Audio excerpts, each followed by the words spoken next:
Right. Why am I saying this? Let's have a look. So if you've got the potential for, that's what the sun is saying. That's an underlying energy of the potential for great happiness. And then we have that happiness here. So it's almost like you see a path to it. You see a path to what will make you happy.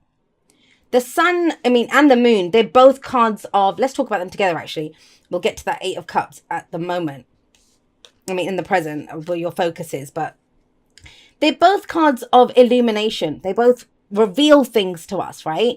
Now, with the sun, we see everything. This is clarity in, everything. We say what needs to be said. We see everything in front of us. That's how we see the potential. We see every obstacle, every roadblock. It's like having a bird's eye view of the maze. You're not in the maze with all kind of these obstacles and stuff. Looking at it from above and thinking, okay, well, I know which direction to take to get to where I need to be. And I always remind everyone, when the sun comes up in your spread, it's a reminder that you are the sun in the solar system of your life. Whatever you focus on, whatever you look at, you're going to give it life, right? That's it. This is about creation as well. It's that life-giving energy of the sun. Beautiful, beautiful way to begin a year. And what I love about this is what's coming up in the past, last week, last month, last year, is the moon. Now, this is also a card of illumination, and it's number 18. In the major arcana, it's number 18, and this is number 19. That's why I always say we must go through the darkness to get to the light, and you've done that. Preaching to the choir here, right? Those of you that this message is for, you're well aware of what this looks like. Because the moon is when we look at the path ahead of us, and think about it. If you look at a street under direct, at noon, the sun is high in the sky. There's no shadows. You see everything clearly. And yet you look at the same street under the moonlight, even if it's a full moon, there are shadows everywhere. So that's what's happened here. If you think about it, you've been looking down that path. You've been looking down the road that you're on. But you didn't know where it was going. You didn't know what was coming up ahead. And the shadows frightened you, right? And so the moon encourages us to look at what's in the shadows. Then you might say, well, Jay, you can't look at what's in the shadows. Yes, that's the whole point. You don't know what's in the shadows until you get up to them and explore them. But looking down that street where you see a shadow, that little voice of fear, it goes off in our head and it says, hey, don't walk down that street. There could be someone waiting to mug us. There could be a ditch there. I could fall and break my neck. There could be anything, a million different things waiting in the shadows. But we don't know that. You've been facing your fears. You've had to do the shadow work, and that's what the moon is. It is the shadow work that we do. But when we do that, when we clear out those fears, look at the old doubts, whatever they were, and this tries to keep us safe, right? It turned all the lights on with the sun. Everything is clear now. So what is it that's become clear? The Eight of Cups is the focus here. You are not going to do that anymore. That's what the Eight of Cups is saying here. Cups are always about our emotions. So as much as this card shows someone who's walking away from a situation, it's at an emotional level. It doesn't always translate into physically getting up and walking off. But it is that I'm done with feeling that way. And I actually love the Eight. I love the Eight of Cups anyway, but I especially love it in this. Look at it. It's beautiful. And those cups are shiny and you'd think there's nothing wrong with them. Why is this person walking off from this situation? They've spent obviously a lot of time, energy, effort to get these 8 cups. But they don't do anything for them anymore. That's why they can leave them. It doesn't hurt. They're emotionally done with that. Now, I see this as a card of progress. Because when we leave something behind, even at an emotional level, we are going towards something new. We're going towards something new. And it's very interesting to me, especially if you have a look, that moon's out, right? It's a full moon there. And this person's kind of walking off into the middle of the night. They're not waiting for the sun to come up. And when we have the moon sat right next to this, that kind of amplifies that message of, I don't know if you've overcome all your fears. It's almost that sense of feel the fear and do it anyway. It's that. And in that comes this clarity of, I don't care what shadows are on the way. I don't care what shadows are on this path. I know what I want to feel. I know the happiness that I'm looking for, what I'm trying to give birth to, what I'm looking to create.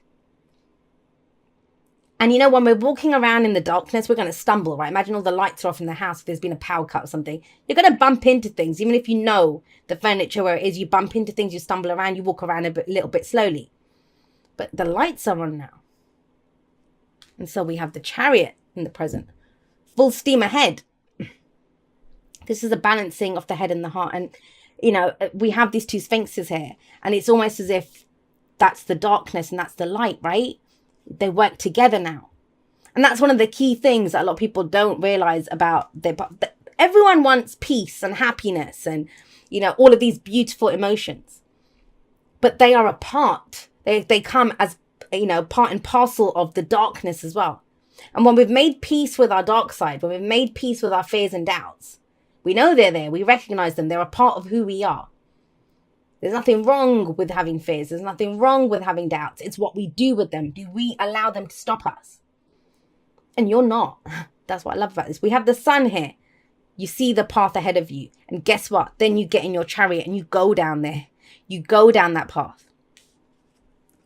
Now, you are the charioteer. That's the whole thing of the chariot card. You're the charioteer. It's the card for Cancer. You have a lot of water energy, actually. So we have Leo, Pisces, Cancer. But remember, the signs don't own the cards. They just lend their characteristics or their energies to them. And with this card coming up, it's very much about, okay, I'm going for victory. I'm going for that. I'm going for what makes me happy. I truly am. It's a victory card, and it says victory for after your own determination, your own efforts that you put into this. This is taking control of a situation. It doesn't just happen to us, right? And that's sometimes the issue when the moon comes up. We wait for something to show up. We're kind of huddled in the darkness, in the shadows. And it's almost like that it's that realization that no one's coming, not just no one's coming to save me, but it's like, hey, I don't need anyone to save me. I know where I'm going. I know what I'm doing. I know which direction I want to go in. And that's the Chariot. Now, where does it lead? We have the Three of Cups coming up. Excuse me, Taurus. We have the Three of Cups coming up as a future energy. You know what? Let me just say that for a moment. It always happens in Taurus. And I know someone's going to say, hey, Taurus rules the throat. I always cough in the Taurus reading. So maybe it is the Taurus energy. But it's very interesting. Spot where it happened. I was speaking very clearly about your vision and where you're going and what you're leaving behind. And then where do we choke up and are not able to speak? Or, have problems with the throat chakra, or saying what we're Three of Cups when we're dealing with other people. This is going to become key for you, Taurus. Who's there for you? What's your inner circle look like? What's your support network like? Because, this is all very solo energy. I'm done with this. I see the light. I see my shadow self. I know what effort I'm ready to put in. This could be travel. This could be going forward, whatever direction. It's such a big energy. You can apply this to just about any area of your life, but you're not doing it alone. You're not doing it alone. Because both of these cards, and you know what? Both of these cards talk about reunions in one sense. Now, I want to be clear here. I'm not seeing whatever coming back from the past. I'm not doing whatever. This is not about that. That's not what this reading is about. This reading is about that journey that you've been on, that dark night of the soul that you've traversed, that you've gone through. The light at the end of the tunnel, you've come out of there now. But who is on the other side with you? That's what becomes key then. The self stuff, you're good on that. Right up into the Chariot, you're good on that. Three of Cups, it's your support network. Who's there for you? I want to actually see what's at the bottom of the deck because I didn't look. Let's see.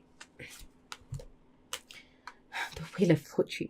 I mean, that's amazing with the Sun. It's the time is now. And you know the time is now. But what's key to this, no matter how much work we do ourselves, and I say this to people all the time, especially people that, I didn't even show you the card. Let me show you it. There's the Wheel of Fortune. The time is now.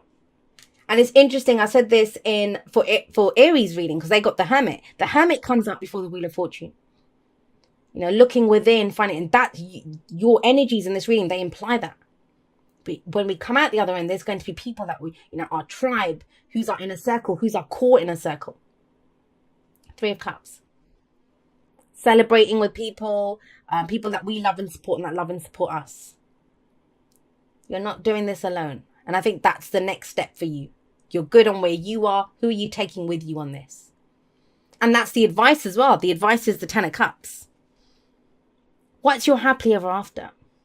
What's your happily ever after? There's nothing really, what's the sticky point here? Nothing. You know what you're emotionally done with. You see the path forward. You've done the shadow work.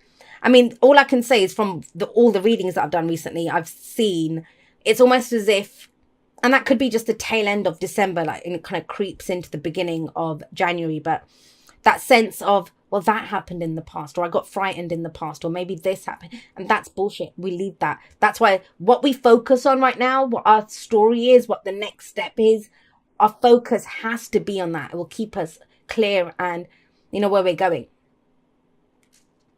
Because you have the Ten of Cups in, and that's the family, that's the happily ever after. If you think about it, the Eight of Cups, the person leaves the Eight Cups to go get the Nine of Cups, which is the wish card, right? Your heart's desire. But the person in the Nine of Cups is sat there by himself with all these cups. But that's the wish card. That's where you get what you want. But it's not what you need. The need is when we share it with the people that we love. Where we have others that are tribe, and it's family, but family isn't always blood, right? And so the kind of sticky point, the only kind of implying, it's so tiny. I'm taking a magnifying glass to it because I saw that message there. It's this, whatever fears and doubts were there before. And the fears and doubts are coming from what other people are. You've got good on yourself. It's now sharing it, or who we take with us, or who we include in this journey. And it has to be about support, my lovelies. It has to be. Not about what you can do for them. And I don't even think you're at the point of what they can do for you. It's that mutual enjoyment of we're doing this together. We're moving forward together. We celebrate each other's successes together. That's very important here. The support aspect is what I'm getting very strongly. All right, Taurus, thank you so much for watching your reading. I will be doing a live outro. It'll either already be up, in which case I'll have linked it at the end of this, or you'll see the kind of pre-notification that I'll be going live soon. I just want to say I love you guys very much. Beautiful reading. Beautiful reading. I will see you next time, but that's all for now. Goodbye.